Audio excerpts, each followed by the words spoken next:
हेमंत सरकार के एक साल पूरे राजधानी में युवाओं को मिला बड़ा तोहफा। मुख्यमंत्री ने नवचयनित अभ्यर्थियों को नियुक्ति पत्र सौंपे। कहा, सरकार खींच रही है विकास की लंबी लकीर। राज्य सरकार के एक साल के कार्यकाल पर विपक्ष का तीखा वार। भाजपा प्रदेश अध्यक्ष बाबूलाल मरांडी का आरोप, हेमंत सोरेन के संरक्षण में पिछले 6 वर्षों से लूटा जा रहा झारखंड। धनबाद पहुंचे कोयला सचिव विक्रम देवदत्त। जेआरडीए की समीक्षा कर बेलगड़िया का भी किया दौरा। पुनर्वास योजनाओं को तत्परता से लागू करने पर दिया बल। और रांची में भारत दक्षिण अफ्रीका के बीच 30 नवंबर को होने वाले वनडे मैच का जबरदस्त रोमांच। दोनों टीमों के खिलाड़ी जमकर बहा रहे पसीना।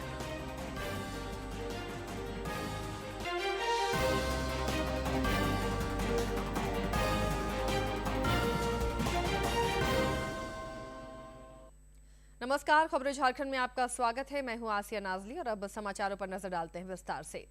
प्रधानमंत्री नरेंद्र मोदी ने आज अपने कर्नाटक दौरे के क्रम में उडुपी में श्री कृष्ण मंदिर में पूजा अर्चना की। इसके बाद श्री कृष्ण मठ में लक्ष्य कंठ गीता पारायण कार्यक्रम में भी शामिल हुए। इस दौरान करीब 1 लाख लोगों ने एक साथ श्रीमद् भागवत गीता का पाठ किया। इस मौके पर श्री मोदी ने कहा कि लाल किले से हम श्री कृष्ण के करुणा संदेश का प्रचार करते हैं और मिशन सुदर्शन चक्र का संकल्प लेते हैं, जिसे ऑपरेशन सिंदूर के रूप में देश ने देखा। प्रधानमंत्री ने कहा कि पहले की सरकारें निष्क्रिय रहती थीं, लेकिन अब नया भारत कभी झुकता नहीं। ऑपरेशन सिंदूर की कार्रवाई में भी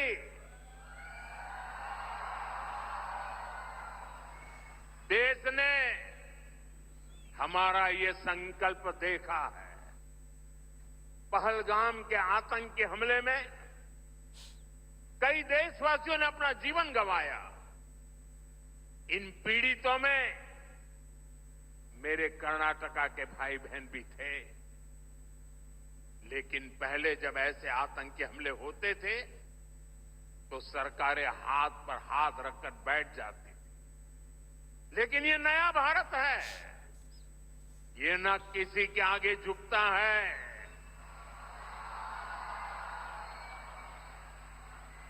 और न ही अपने नागरिकों की रक्षा के कर्तव्य से डिगता है। प्रधानमंत्री नरेंद्र मोदी आज गोवा के पणजी भी पहुंचे। यहां उन्होंने श्री संस्थान गोकर्ण पुर्तगाली जीवोत्तम मठ के दर्शन किए। उन्होंने संस्थान परिसर में प्रभु श्री राम के 77 फीट ऊंची कांस्य प्रतिमा का अनावरण किया। इस दौरान प्रधानमंत्री ने कहा कि मठ का 550वां वर्ष ऐतिहासिक पल है। उन्होंने कहा कि यह मठ लोगों को दिशा देने वाला केंद्र बनकर उभरा है।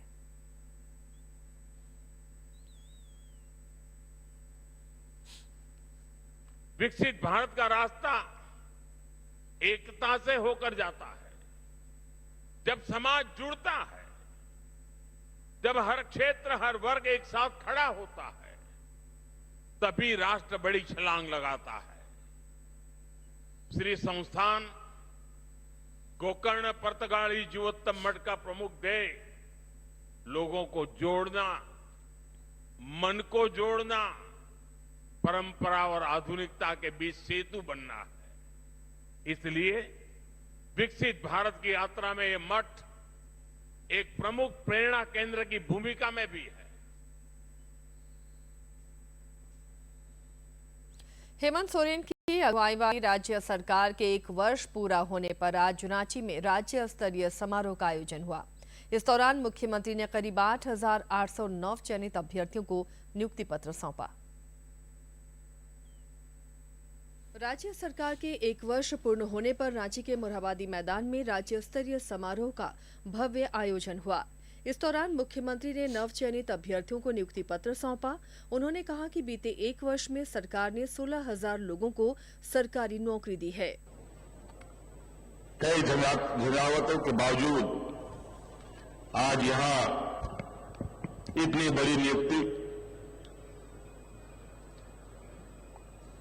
इससे पहले भी नियुक्ति हुई है। आज यहां 8-9 हजार नहीं, लगभग 50,000 लोग को मैं देख रहा हूं जो आपके भरोसे खड़े हैं। आपके परिवारजन, इस दौरान श्री सोरेन ने कहा कि शिक्षक नियुक्ति में 40% और जेपीएससी में 30% भागीदारी महिलाओं की है। उन्होंने कहा कि इस राज्य को अब हमें अपने हाथों से संवारना है और इसकी जिम्मेदारी हम सबों के कंधों पर है कि आप सब लोग एक ईमानदार प्रयास के साथ इस राज्य का एक अभिनव के रूप में काम करेंगे और इस राज्य को बेहतर बनाने में हमारा एक सहयोगी के रूप में भी रहेंगे। मुख्यमंत्री ने कहा कि लोग नियुक्ति को लेकर सवाल उठाते हैं। उन्होंने कहा कि सीजीएल की परीक्षा हो गई है और झूठा साबित करने वाले जेल में हैं। हमारे विपक्ष आपकी इसी नियुक्ति को लेकर 50 सवाल उठाते हैं। अभी भी सीजीएल की परीक्षा होकर पड़ी हुई है, उसमें अफवाह उड़ाने वाले लोग, उसको झूठा साबित करने वाले लोग अभी जेल की हवा खा रहे हैं। मौके पर मंत्री राधाकृष्ण किशोर, डॉक्टर इरफान अंसारी, योगेंद्र प्रसाद, शिल्पी नेहा तिर्की, संजय प्रसाद, सुदिव्य कुमार, दीपिका पांडे सिंह, हफीजुल अंसारी, चमरा लिंडा, दीपक बिरुआ और सांसद महुआ माझी, विधायक कल्पना सोरेन सहित अन्य लोग मौजूद थे। रांची से ब्यूरो रिपोर्ट। इधर भाजपा ने हेमंत सरकार के 1 वर्ष के कार्यकाल को पूरी तरह विफल करार दिया है। पार्टी के प्रदेश अध्यक्ष बाबूलाल मरांडी ने कहा कि मुख्यमंत्री के संरक्षण में पिछले 6 वर्षों से झारखंड को लूटा जा रहा है। 1 वर्ष तो नहीं, मैं तो कहूंगा पिछले 6 वर्षों से सरकार झारखंड को लूटने में लगे हुए हैं। झारखंड को इन्होंने खोखला कर दिया है। तो जितना इलीगल काम है हेमंत सोरेन के राज्य में, सारे इलीगल काम को या इलीगल कामों में पदाधिकारियों को लगा रखा, उनके देखरेख में सब काम हो रहा है। मुख्यमंत्री हेमंत सोरेन और विधायक कल्पना सोरेन से आज जमशेदपुर पूर्वी के विधायक पूर्णिमा दास साहू ने मुलाकात की। रांची के कांके रोड स्थित मुख्यमंत्री आवासीय कार्यालय में ये मुलाकात हुई। मुख्यमंत्री कार्यालय द्वारा इसे शिष्टाचार भेंट बताया गया। केंद्रीय मंत्री गिरिराज सिंह आज बाबा नगरी देवघर पहुंचे। उन्होंने बाबा बैद्यनाथ धाम में विधि विधान से पूजा अर्चना की। मंदिर में पूजा अर्चना करने के बाद उन्होंने कहा कि सनातन धर्म की रक्षा के लिए उन्होंने बाबा बैद्यनाथ धाम में पूजा अर्चना की है। उन्होंने झारखंड की हेमंत सरकार और बंगाल में ममता बनर्जी की सरकार पर भी निशाना साधा। और बांग्लादेशी आक्रमण कर रहा है, सांस्कृतिक आक्रमण, व्यवहारिक आक्रमण, और ये हेमंत सरकार, बंगाल में ममता बनर्जी की सरकार जिस ढंग से इनको संरक्षण दे रहा है और हिंदुओं को तबाह और बर्बाद कर रहे हैं, भागने पर मजबूर कर रहे हैं। केंद्रीय कोयला सचिव विक्रम देव दत्त आज 1 दिवसीय दौरे पर धनबाद पहुंचे। यहां उन्होंने जेआरडीए के अधिकारियों के साथ समीक्षा बैठक की। बैठक में झरिया पुनर्वास और विकास प्राधिकार जेआरडीए के अधिकारियों के साथ पुनर्वास, विकास योजनाओं, सुविधाओं की उपलब्धता और लंबित परियोजनाओं की प्रगति की समीक्षा की। सचिव ने कहा कि पुनर्वास की योजनाएं प्रभावित लोगों के लिए महत्वपूर्ण है। इसे पारदर्शी और समयबद्ध तरीके से पूरा किया जाना चाहिए। इस दौरान उन्होंने बेलगड़िया क्षेत्र का भी दौरा किया। उन्होंने बुनियादी सुविधाओं, आवासीय व्यवस्था, सड़क, बिजली, पानी की स्थिति की जानकारी ली और अधिकारियों को आवश्यक निर्देश दिए। मौके पर जिले के उपायुक्त आदित्य रंजन समेत कई अन्य अधिकारी मौजूद थे।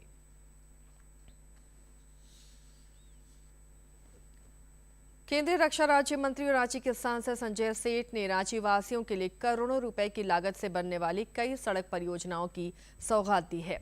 उन्होंने कांके विधानसभा क्षेत्र में कोठा से उलातू तक ग्राम सड़क योजना की आधारशिला रखी। वहीं उमेदंडा में भी सड़क निर्माण कार्य का शिलान्यास किया। इस दौरान उनके साथ कांके विधायक सुरेश बैठा समेत स्थानीय जनप्रतिनिधि और ग्रामीण मौजूद रहे। रांची के डोंडा स्थित सेंट जेवियर स्कूल की ओर से 2 दिवसीय टेक्नोवा 2025 कार्यक्रम आयोजित किया गया। इस प्रतियोगिता में 20 से ज्यादा स्कूलों के प्रतिभागियों ने भाग लिया। एक रिपोर्ट।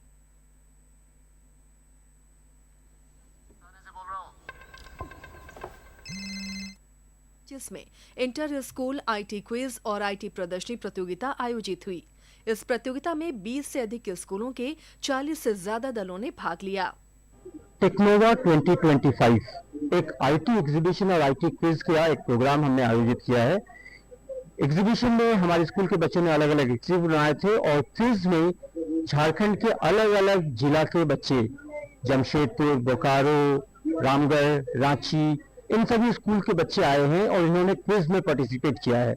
इस स्कूल के कंप्यूटर साइंस और आर्टिफिशियल इंटेलिजेंस विभाग के अध्यक्ष डॉक्टर संतोष कुमार ने बताया कि कार्यक्रम में झारखंड के अलग अलग जिलों के 9वीं से 12वीं कक्षा तक के विद्यार्थियों ने भाग लिया। इस दौरान उनसे कंप्यूटर साइंस, आर्टिफिशियल इंटेलिजेंस और इंफॉर्मेशन टेक्नोलॉजी विषय पर प्रश्न पूछे गए। सारे बच्चे जो हैं ये अलग अलग स्कूल के हैं, क्लास 9 से 12 के बीच के बच्चे हैं और सभी अलग अलग टॉपिक्स के क्वेश्चंस हैं। हमारा मुख्य जो मकसद है कि कंप्यूटर साइंस और इंफॉर्मेशन टेक्नोलॉजी को जन जन तक पहुंचाना, क्योंकि प्रधानमंत्री मोदी जी का जो डिजिटल इंडिया का जो सपना है वो आज के जो युवा और आज के जो बच्चे हैं वो इस अगली पीढ़ी में इस टेक्नोलॉजी को ले जाएंगे। इस प्रतियोगिता में भाग ले रहे विद्यार्थियों ने कहा कि आर्टिफिशियल इंटेलिजेंस जैसी नई तकनीक की मदद से एआई रोबोट बनाया गया है जो भविष्य में उपयोगी होगा। मेरा नाम है जसराज सिंह, मैं हूँ क्लास 11H से फ्रॉम डीपीएस रांची। मैं भी पार्टिसिपेट कर रहा हूँ IT quiz from organized by Saint Xavier school रंडा रांची। मैं वकीता प्राकृतिक कुजूर हूँ। मैं 12वीं में पढ़ती हूँ आर्ट्स में सेंट जेवियर स्कूल रंडा में और हमारे यहाँ ही आईटी क्विज ऑर्गेनाइज हुआ है। मेरा सब्जेक्ट है आर्ट्स विद कंप्यूटर। मेरा नाम हर्षित राजमौर्य है, मैं क्लास 12 में हूँ सेंट जेवियर स्कूल डोरंडा। मैंने एक एआई रोबोट बनाया है। ये कहीं भी जा सकता है, एक रूम से दूसरे रूम में जा सकता है। हमें मान लीजिए किसी चीज़ की आवश्यकता है तो हम उसे इसकी मदद से ले जा सकते हैं। स्कूलों की ओर से आयोजित इस तरह के कार्यक्रम से विद्यार्थियों को नई तकनीक की जानकारियां मिलती हैं। निश्चित रूप से टेक्नोवा कार्यक्रम से नवाचार और तकनीकी शिक्षा को बढ़ावा मिलेगा।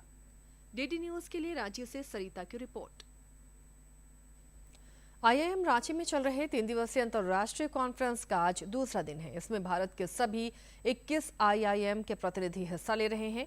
इस कॉन्फ्रेंस में 1000 से ज्यादा शोध पत्र प्रस्तुत किए जाएंगे। दूसरे दिन प्रमुख शिक्षाविदों, उद्योग विशेषज्ञों, नीति निर्माताओं और पेशेवरों ने प्रबंधन अनुसंधान के माध्यम से सामाजिक प्रभाव प्रबंधन, नीति निर्माण और आर्थिक विकास से जुड़े कई विषयों पर चर्चा की। धनबाद के गृह रक्षा वाहिनी कार्यालय में SNMMCH के सहयोग से झारखंड राज्य स्थापना के 25 वर्ष पूरे होने के अवसर पर स्वैच्छिक रक्तदान शिविर का आयोजन किया गया। होमगार्ड के जवानों ने बढ़ चढ़कर रक्तदान किया और अन्य लोगों से भी रक्तदान करने की अपील की। शिविर में शामिल जिला कमांडेंट सूर्यकांत कुमार ने कहा कि रक्तदान शिविर में करीब 50 यूनिट रक्त का संग्रह हुआ जो कई व्यक्तियों को जीवन दान देने में सहायक होगा।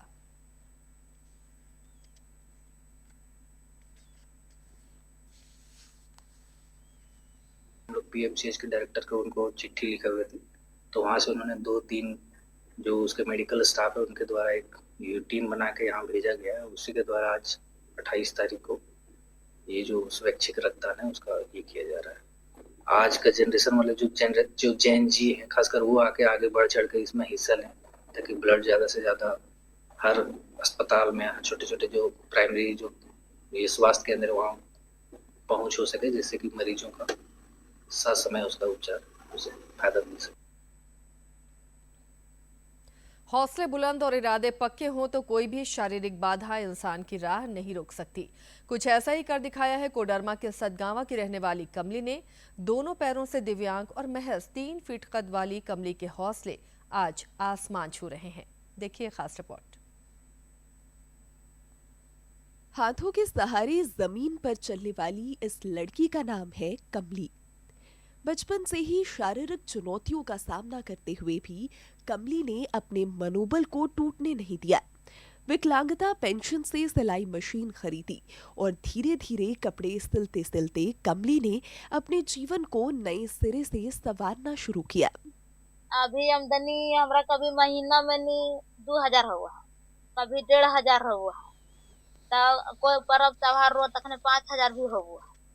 ठीक है ना, उतना शक्ति हो करके नहीं और हम अपन जे हमरा शौक पूरा करे के नहीं से हम पूरा कर रहल गया। अभी सिकड़ी ले लिए, बाला भी ले ले। कमली की राह में राष्ट्रीय सेवा संस्थान ने भी सहयोग किया।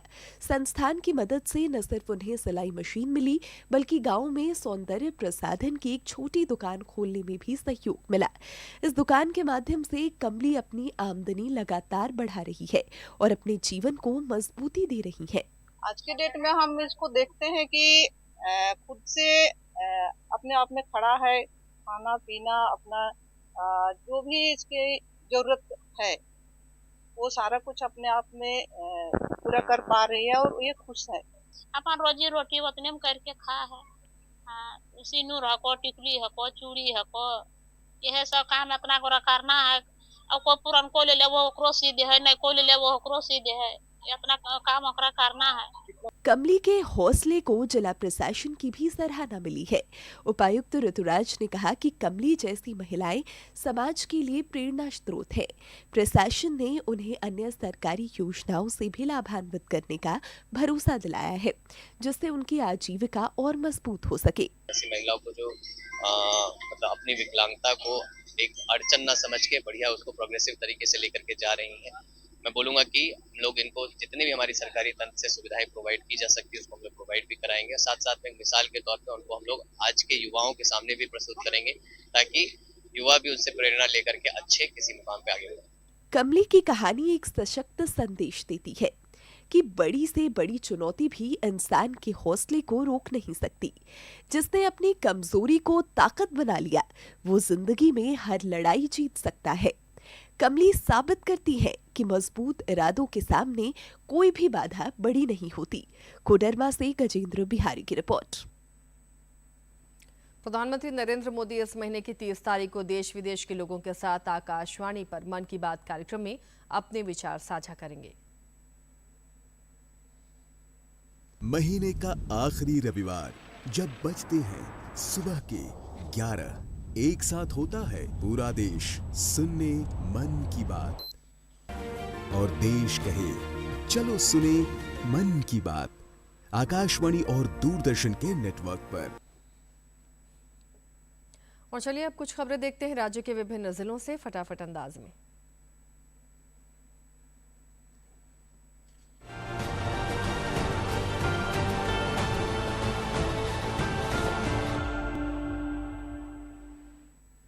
सिमडेगा की उपायुक्त ने मास्टर सुब्रन माझी पुस्तकालय का निरीक्षण किया। निरीक्षण के दौरान प्रतियोगी परीक्षाओं की तैयारी कर रहे छात्र छात्राओं से मुलाकात की और पुस्तकालय में उपलब्ध सुविधाओं की जानकारी ली। Entry register, book issue register सहित सभी आवश्यक अभिलेखों की गहन जांच की गई। खूंटी की उपायुक्त ने ईवीएम वेयर हाउस का मासिक निरीक्षण कर सुरक्षा व्यवस्था, सीसीटीवी मॉनिटरिंग, अग्निशमन यंत्रों और लॉग बुक की जांच की। तैनात सुरक्षा कर्मियों को सतर्क और अनुशासित रहने का निर्देश दिया। खूंटी के उपायुक्त ने रनिया प्रखंड सह अंचल कार्यालय समेत निर्माणाधीन कार्यों का जायजा लिया। उपायुक्त ने ससमय और गुणवत्तापूर्ण कार्य सुनिश्चित करने का निर्देश दिया। कोडरमा उपायुक्त ने जनता दरबार में आए लोगों से मिलकर उनकी समस्याओं से रूबरू हुए और समस्याओं के निराकरण के लिए उन्होंने संबंधित अधिकारियों को निर्देशित करते हुए कहा कि जल्द से जल्द शिकायतों का निष्पादन कर प्रतिपुष्टि उपायुक्त कार्यालय को समर्पित करें। रांची स्थित बीआर चाणक्य में आयोजित राज्य स्तरीय कार्यशाला में कोडरमा जिला अस्पताल को आयुष्मान भारत के तहत उत्कृष्ट सेवाएं देने पर सम्मानित किया गया। इस दौरान स्वास्थ्य मंत्री डॉक्टर इरफान अंसारी ने कोडरमा सदर अस्पताल के कार्यों की सराहना की। जिला कुष्ठ निवारण पदाधिकारी डॉक्टर रमन कुमार ने कोडरमा की चंदवारा प्रखंड अंतर्गत प्राथमिक स्वास्थ्य केंद्र तिलैया डैम और सामुदायिक स्वास्थ्य केंद्र चंदवारा में एलसीडीसी कार्यों का निरीक्षण किया। निरीक्षण के दौरान पीएचसी तिलैया डैम में सहिया द्वारा चिन्हित 11 संदेहास्पद व्यक्तियों की जांच की गई, जिनमें से 2 व्यक्तियों में कुष्ठ रोग की पुष्टि हुई। लातेहार के उपायुक्त ने साप्ताहिक जन शिकायत निवारण में जिले के शहरी एवं ग्रामीण क्षेत्रों से आए शिकायतकर्ताओं की समस्या को सुनने के बाद संबंधित विभागीय अधिकारियों को निर्देशित किया कि सभी आवेदनों की भौतिक जांच कर शिकायतों का त्वरित और प्रभावी समाधान सुनिश्चित करें। सेवा का अधिकार सप्ताह के अंतर्गत पूर्वी सिंहभूम जिले के बहरागोड़ा प्रखंड के बड़ागड़िया, बहुलिया, सकरा और डोमजूरी पंचायत के शिविर में विधायक समीर कुमार मोहंती ने लाभुकों के बीच परिसंपत्तियों का वितरण किया। साथ ही लोगों को कल्याणकारी योजनाओं की जानकारी दी गई।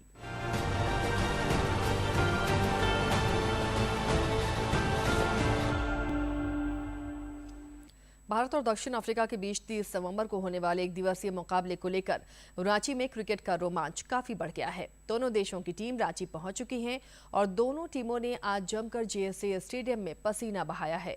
दोपहर में दक्षिण अफ्रीका के खिलाड़ियों ने नेट प्रैक्टिस किया और इस वक्त भारतीय टीम का जेएससीए मैदान में प्रैक्टिस सेशन जारी है। जेएससीए स्टेडियम और होटल के नजदीक दिन भर क्रिकेट प्रेमियों की भीड़ देखने को मिली।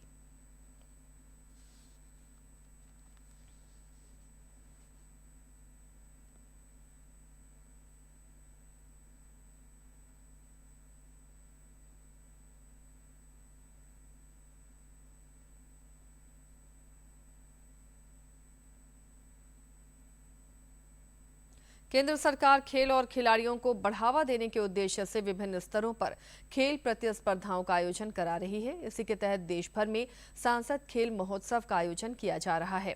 सांसद मनीष जायसवाल के निर्देश पर हजारीबाग में सांसद खेल महोत्सव के तहत तीरंदाजी प्रतियोगिता का आयोजन किया जा रहा है।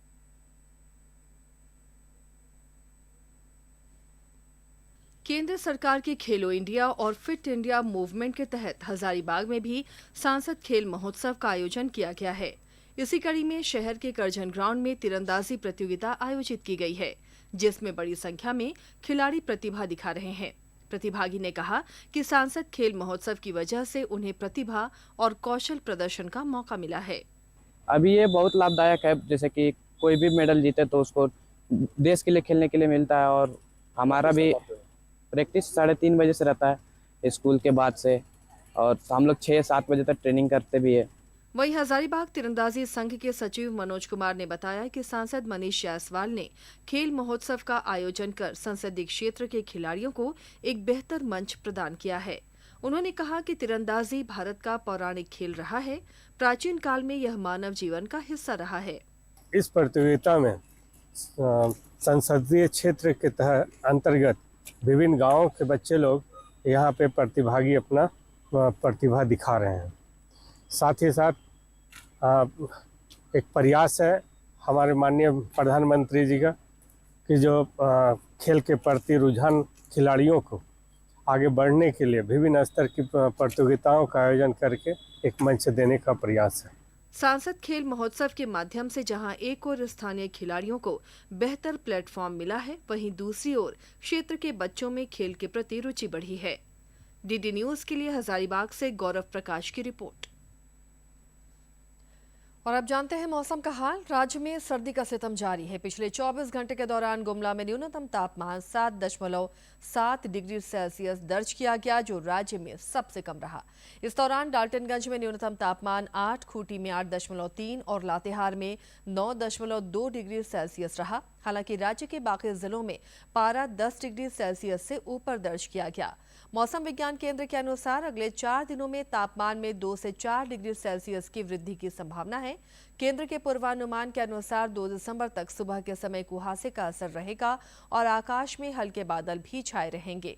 वहीं 3 और 4 दिसंबर को आसमान साफ और मौसम शुष्क रहेगा। इसके साथ ही इस बुलेटिन में फिलहाल इतना ही, लेकिन चलते चलते एक बार फिर से नजर डालेंगे अब तक की सुर्खियों पर।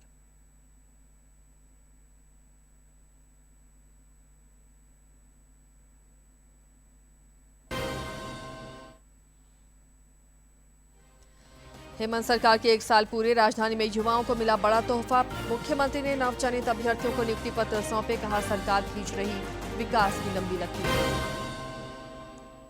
राज्य सरकार के 1 साल के कार्यकाल पर विपक्ष का तीखा वार। भाजपा प्रदेश अध्यक्ष बाबूलाल मरांडी का आरोप, हेमंत सोरेन के संरक्षण में पिछले 6 वर्षों से लूटा जा रहा है झारखंड।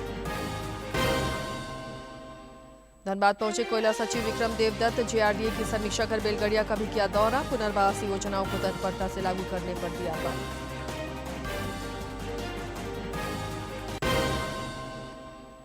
और रांची में भारत दक्षिण अफ्रीका के बीच 30 नवंबर को होने वाले वनडे मैच का जबरदस्त रोमांच। दोनों टीमों के खिलाड़ी जमकर बहा रहे पसीना।